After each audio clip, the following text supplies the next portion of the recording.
ఆదివాసీల హక్కుల సాధనకై సెప్టెంబర్ 28న ఉమ్మడి ఖమ్మం జిల్లా భద్రాచలంలో భారీ బహిరంగ సభ నిర్వహించనున్నట్లు మాజీ ఎంపీ సోయం బాపురావు తెలిపారు.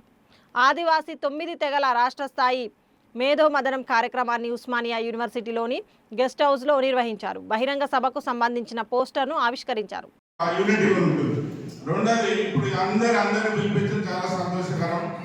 కాబట్టి మరి ఎలా చేస్తారో తెలియదు కానీ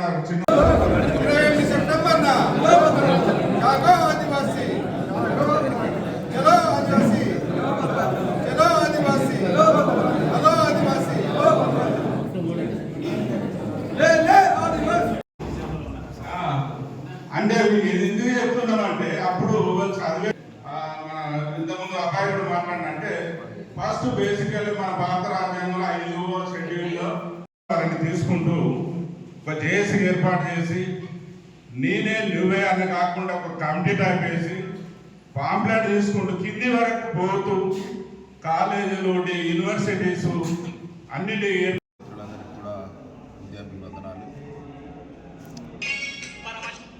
ఈరోజు ప్రత్యేకంగా ఆదివాసీ తెగలన్నీ కూడా సమావేశం కావడం, ఎందుకంటే ఆదివాసులు ఏనాడైతే వాళ్ళ మీదికి మిగతా వాళ్ళు ఎవరన్నా దాడి చేయడానికి వస్తే ఆదివాసులు తప్పనిసరిగా ఏకమై దాడి చేయడానికి సిద్ధమవుతారని కూడా ఈ సందర్భంగా నేను తెలియజేయడం జరుగుతుంది. దానికోసమే అన్ని సంఘాలు కలిసి ఇవాళ తెలంగాణ ఉద్యమం ఆనాడు ఏ విధంగా అయితే చేసి తెలంగాణను సాధించుకున్నాయో అదే రకంగా ఆదివాసీ సంఘాలన్నీ కూడా ఆదివాసీ ప్రజలందరూ కూడా ఆలోచన ఏంటంటే ఆదివాసులలో కూడా చేసి తెలంగాణ ఉద్యమం ఏ విధంగా అయితే ఆనాడు పోరాటం చేసినారో అదే రకంగా ఆదివాసులు కూడా పోరాటం చేయాలన్న ఆలోచనతోటి ఇవాళ సమావేశం పెట్టడం జరిగింది. ఈ సమావేశంలో కొన్ని గంటల్లోనే అన్ని నిర్ణయాలు కూడా తీసుకుపోవడం జరుగుతుంది. తప్పనిసరిగా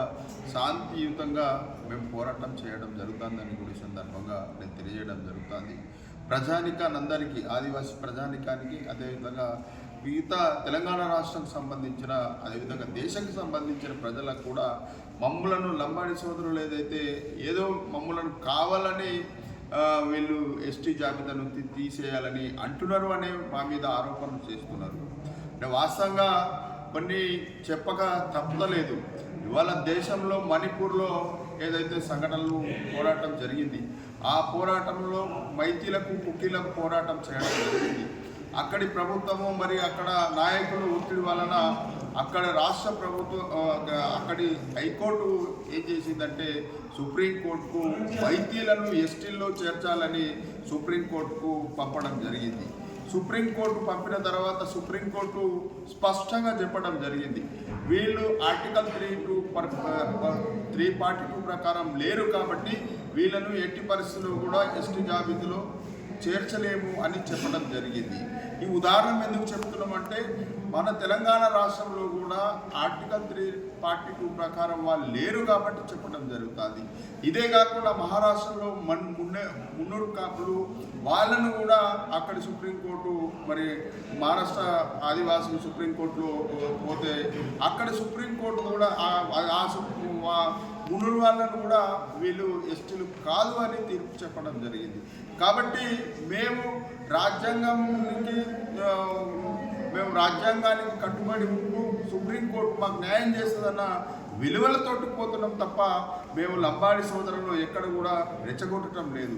ఇవాళ సీతారాం నాయక్ గారు అనేక మాటలు చెప్పడం జరుగుతుంది. అనేక లంబాడి సోదరులు మమ్మలను కించపరిచే విధంగా వ్యక్తిగత విషయాలలో కూడా మమ్మలను దూషించడం జరిగింది. వెంకట్రావు ఎమ్మెల్యే గారిని, నన్ను. కాబట్టి సీతారాం నాయక్ గారికి నేను ఒకటే విజ్ఞప్తి చేయడం జరుగుతుంది, నీ సమాజం నీకు సన్మానం చేయకపోతే అది సోయం బాపురావు ఏం చేస్తాడు? సోయం బాపురావు కేవలం ఆదివాసుల కోసం పోరాటం చేస్తారు, సచ్చే వరకు కూడా పోరాటం చేస్తారు. తప్పనిసరిగా ఆదివాసులకు మీకేమైనా ఉంటే సుప్రీంకోర్టులో కాగితాలు మీరు చూపెట్టిన బాధ్యత మీది ఉంది. కానీ ఎల్లం వెంకట్రావు మీదనో లేకుంటే సోయం బాపురావు మీదనో బండలేస్తానంటే ఆదివాసీ జాతి చూసుకుంటా ఊరుకోదని కూడా ఈ సందర్భంగా నేను తెలియజేయడం జరుగుతుంది. కాబట్టి ఆదివాసీ సోదరులందరూ కూడా నేను ఇవాళ ప్రపంచంలో కూడా ఇవాళ చూడండి పోరాటాల వలన ఇవాళ మొన్న గతంలో బంగ్లాదేశ్ ప్రభుత్వం పడిపోయింది, అదే రకంగా నేపాల్ ప్రభుత్వం కూడా పడిపోయింది. రాబోయే రోజులలో ఆదివాసులు కూడా ఖచ్చితంగా పోరాటం చేస్తే ఇందులో తప్పనిసరిగా సుప్రీంకోర్టు మనకు న్యాయం చేస్తుందని కూడా ఈ సందర్భంగా నేను తెలియజేయడం జరుగుతుంది. వీరికి చేస్తాను, వీరికి తెలియదు, వారికి తెలియదు. ఒకరు ముందు ఒక లీడర్ ముందు పోయినప్పుడు కొన్ని చీవాట్లు అనేది ఖచ్చితంగా వస్తాయి.